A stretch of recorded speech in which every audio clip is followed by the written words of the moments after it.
Robin, thank you मुझे आपके farm में बुलाने के लिए और जो आप बहुत अच्छे काम कर रहे हो दिखाने के लिए। Thank you so much for that. जो मेरा पहला सवाल है आपसे वो है, क्या आप खुश हैं? मुझे लगता है कि मैं बहुत खुश हूँ।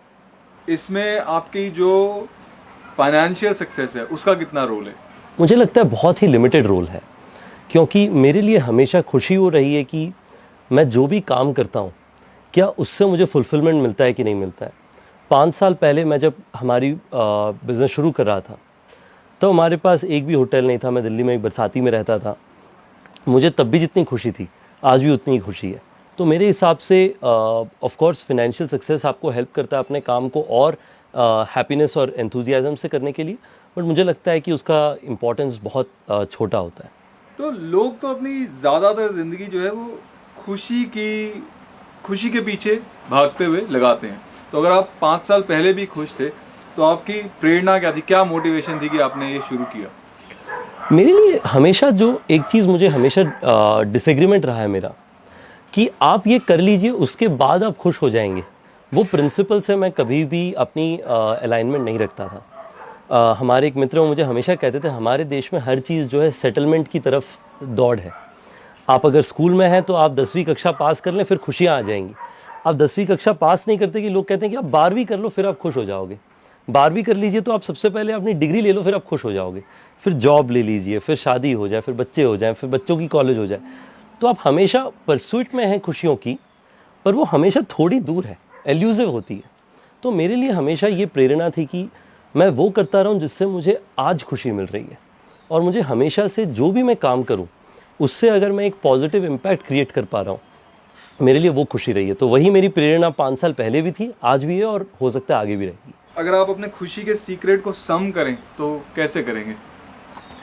तो मैं आपको एक बड़ी इंटरेस्टिंग कहानी बताता हूँ।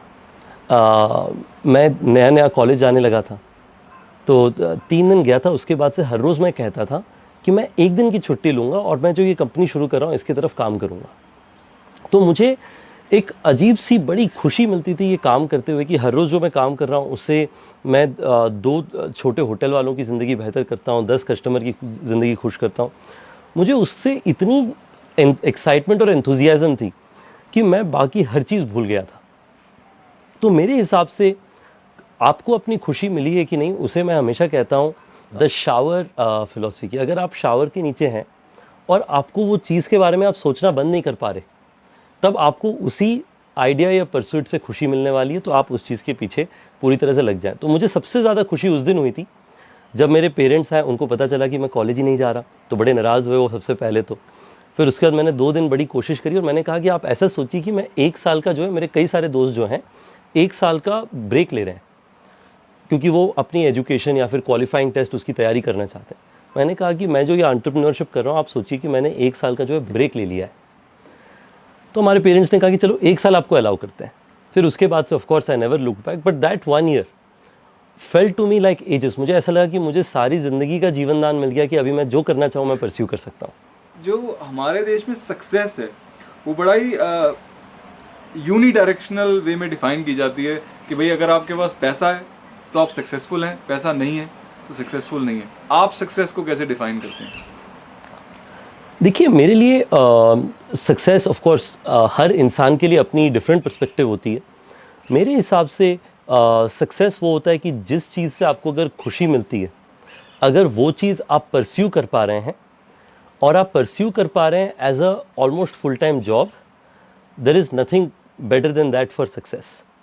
मेरे हिसाब से जो फिनेंशियल पर्सपेक्टिव या फिर जो बाहर से दिखता है सक्सेस, अगर उस हिसाब से देखा जाए तो पिछले 6-8 महीने से बहुत सारी ऐसी चीज़ें हुई हैं हमारे देश में जिससे ये क्लियर हो चुका है कि अगर आप एक्सटीरियर से देखें सक्सेस को तो that's not the best way to define it.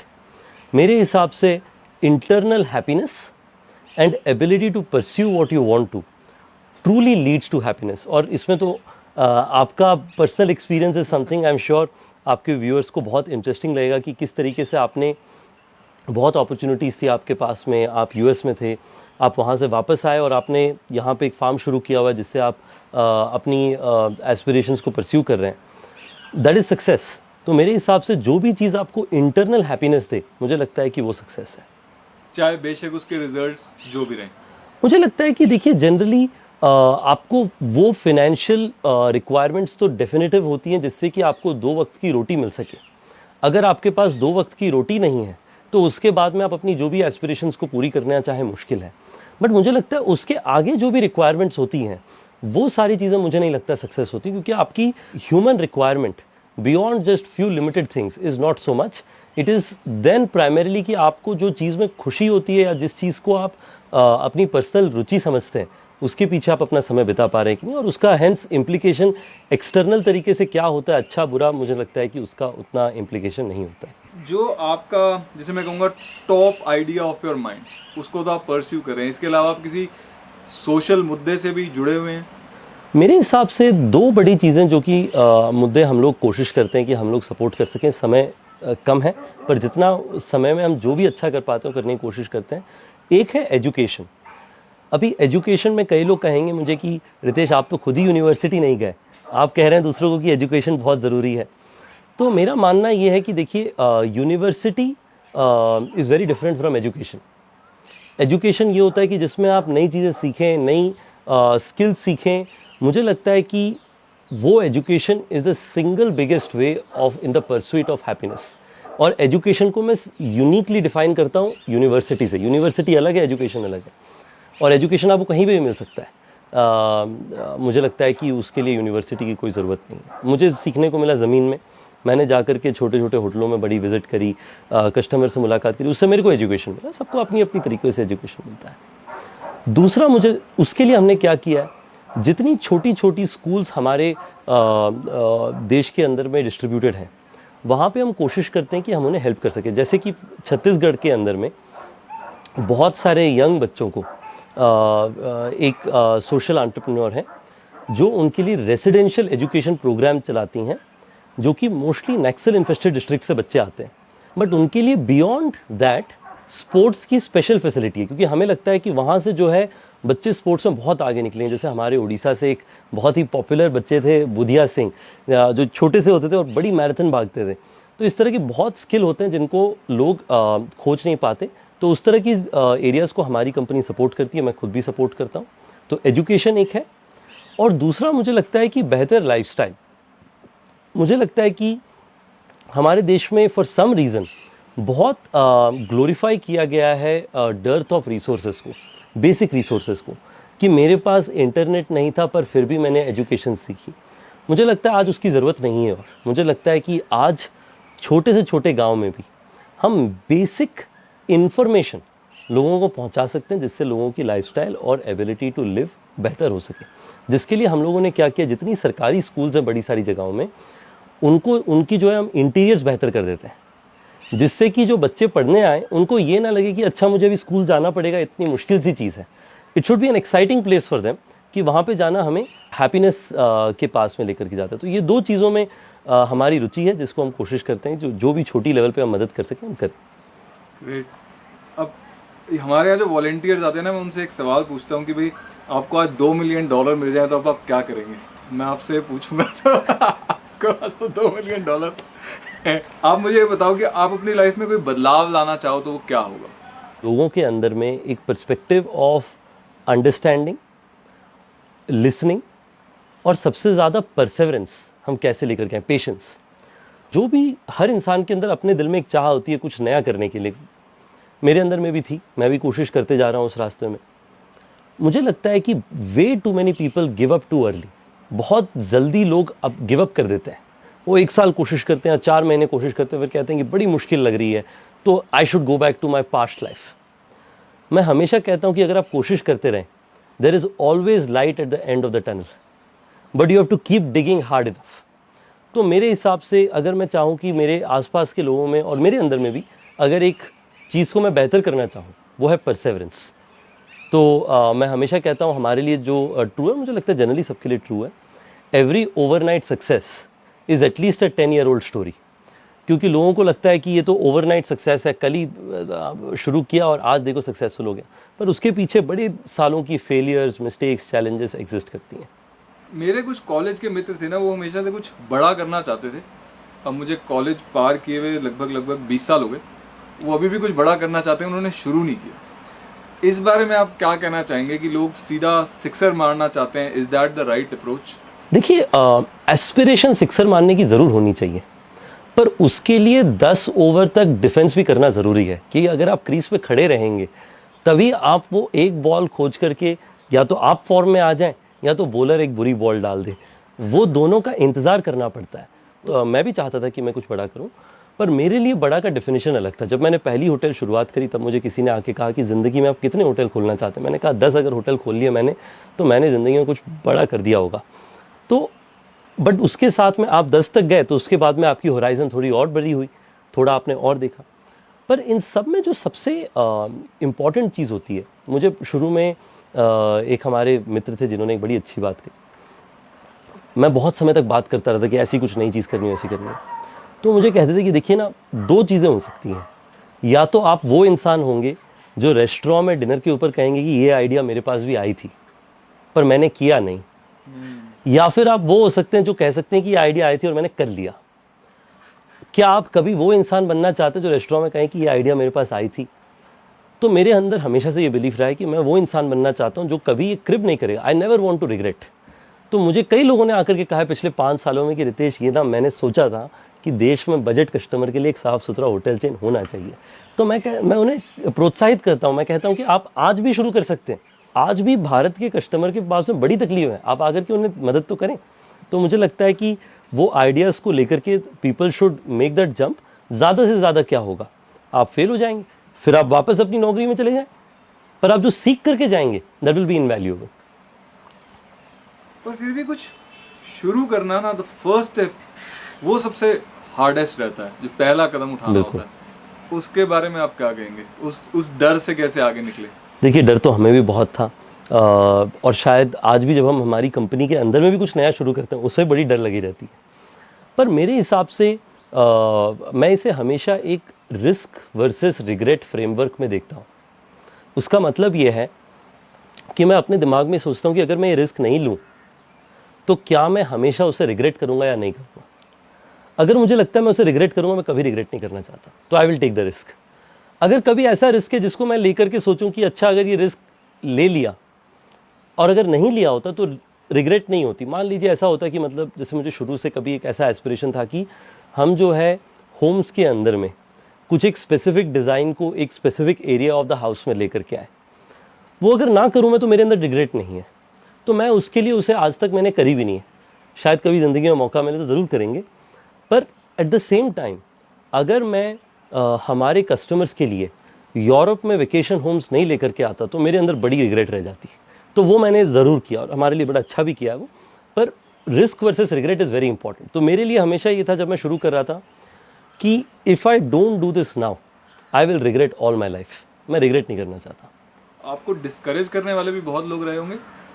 मैंने हमेशा क्रिटिसिज्म को देखा है हमारे लिए एक स्ट्रेंथ की तरह, क्योंकि जब भी लोग आपको क्रिटिसिज्म करते हैं या तो कभी कभी लॉजिकली अच्छी चीज़ों के लिए करते हैं, उससे आपको 2 बातें समझने को मिलती हैं, आप सोच पाते हैं अच्छा ये गलती हो सकती है, इस बारे में सोचो, या फिर उसे आप एक तरीके से प्रूफ पॉइंट की तरह सोचते हैं कि हम लोग साथ में मिलकर के will prove the world wrong, will prove people around us wrong, कि हम लोग अच्छा काम करें। बट इन सब में मुझे लगता है जिस चीज़ ने मुझे इंस्पायर किया, और मैं आपसे बात कर रहा हूँ जब से पिछले 2 घंटे से, मुझे वो आपके अंदर बड़ी सिमिलर पर्सपेक्टिव लगती है। सिंसियरिटी ऑफ एफर्ट बहुत ज़रूरी होती है। अगर आपके अंदर सिंसियरिटी ऑफ एफर्ट है ना, कि आप हर रोज़ 12 घंटे कंसिस्टेंटली 6 साल से लगे हुए हैं, तो आपको पता है कि आप अगर ऐसा काम करते जाएंगे, आपके दिल में कोई खोट नहीं है, तो शायद एक बार कोई एग्जीक्यूशन में गलती हो जाएगी but you will absolutely make a difference at some point of time. तो मुझे लगता है कि वो sincerity of effort is highly underestimated. तो वो people look at a lot of that amazing one time idea that came, but वो एक आइडिया आने के लिए आपको सिंसियर एग्जीक्यूशन बहुत लंबे समय तक करना पड़ता है। इस विषय पे मुझे इससे स्पष्ट जवाब पहले कभी नहीं मिला, थैंक्स। एक और चीज़ थी कि बाहर से देखते हैं लोग तो जो आप कर रहे हैं या मैं कर रहा हूँ वो बड़ा ग्लैमरस लगता है। बिहाइंड द सीन्स आपको लगता है कि जो आपका डे टू डे काम है वो ग्लैमरस है या ग्रिटी है? नहीं, देखिए वो तो बिल्कुल बहुत ही आसान चीज़ है समझना कि ये डेफिनेटली ग्रिटी है, पर वो ग्रिट के कारण थोड़ी बहुत ग्लैमर ऐड होती है ऊपर में। मैं आपको एक बड़ी इंटरेस्टिंग कहानी सुनाता हूँ। पहले की कहानी है, हमारी तीसरी होटल खुली थी, शाम का वक्त था, हमारे कुछ फॉरेनर कस्टमर आए थे, उनको रात को आकर के हॉट वाटर बाथ बहुत ज़रूरी होता है, और नई होटल खुली थी, प्री ओपनिंग था, तो पानी ख़त्म हो गई एक टैंक में। मैंने कोशिश करी उन्हें रिक्वेस्ट करने के लिए कि आप दूसरे फ्लोर शिफ्ट हो जाओ। उनके एजेंट आए हुए थे, एक्चुअली गेस्ट से सीधे बात करते मुझे लगता था कि गेस्ट मान जाते, बट उनके एजेंट आए हुए थे, एजेंट भी बड़े डरे हुए थे। तो उन्होंने कहा नहीं, फ्लोर तो नहीं चेंज हो रहे, अगर यहाँ पे पानी नहीं आता तो हम चेकआउट कर जाएंगे। तो नया कस्टमर थे, नया होटल था, तो मिस कर ही नहीं सकते थे हम कस्टमर को। तो हमने 2-3 हमारे मित्र हम थे, कुछ 1-2 इंटर्न थे, हम लोग छत पे चढ़ गए। हमने कहा कि अभी हम एक टैंक से दूसरे टैंक में पानी ट्रांसफ़र करेंगे। अभी ये हो ही रहा था कि हमें दूसरी तरफ से एक फ़ोन आया, बड़े प्राइवेट इक्विटी फर्म का यूएस से। वो कह रहे कि देखिए आपकी बिज़नेस इतनी $1 मिलियन हो जाएगी, ये वैल्यू होगा, वो होगा। तो हम हमारे दिल में सोच रहे कि हम यहाँ पे तो पानी पाइप से भी ट्रांसफ़र होना बंद हो गया, अभी तो बकेट लेकर के अंदर जाने का समय आ गया, और दूसरी तरफ ये कह रहे कि इससे $1 मिलियन कुछ होने वाला है। ये दोनों मुझे लॉजिक समझ नहीं आ रहा। तो यही हमारी ज़िंदगी की कहानी है कि आपको जो वो 2-3 पल होते हैं वो डेफिनेटली एक्सटर्नल एक्साइटमेंट के होते हैं, बट आपको एक्साइटमेंट वो टैंक में पानी भरने जैसे काम में अगर आने लग गया, तभी आप ये काम कर सकते हैं बड़ी लंबे समय तक। और हमें बड़ा मज़ा आता है इसमें। हमें होटल की साफ़ सफाई करने में जो मज़ा आता है, that is equal to the मज़ा ऑफ एनी कैपिटल रेजिंग, या फिर जो भी और कोई अवार्ड हमारी कंपनी जीतती है हमारे कस्टमर्स के लिए। अभी ट्रिप एडवाइज़र की रिसेंट अवार्ड था, जहाँ पे सारे बड़े बड़े होटलों को अवार्ड मिला, हमें बड़े मिले। तो that is an outcome of all the effort that goes in on the background.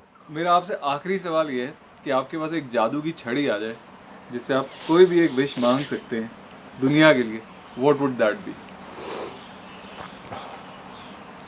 ये बहुत ही मुश्किल चीज़ सवाल आपने पूछी, और मुझे लगता है कि ऐसा कोई जादू की छड़ी एग्जिस्ट नहीं करती है। पर अगर ऐसा कोई मुझे अपॉर्चुनिटी मिले, और मैं ये नहीं कहूँगा कि जादू की छड़ी, बट अगर मुझे अगर इनफाइनाइट रिसोर्सेज अवेलेबल हो जाए, तो मुझे लगता है कि बहुत सारे लोग हैं जिनके पास एबिलिटीज़ हैं, जिनके पास स्किल सेट है, और उनके पास बड़ी छोटी छोटी रिसोर्सेज की कमी है।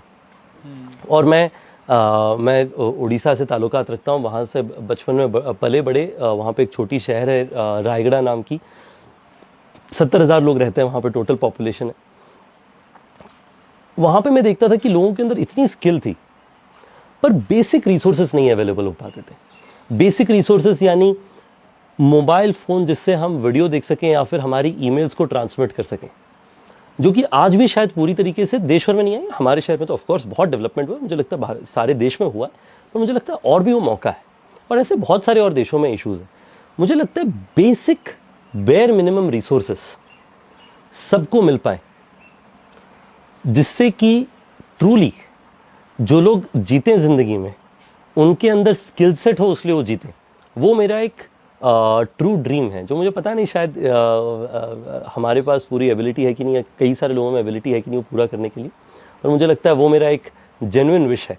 People should win because they are skilled and they are worth it, versus because there were few people who did not get the opportunity to fight.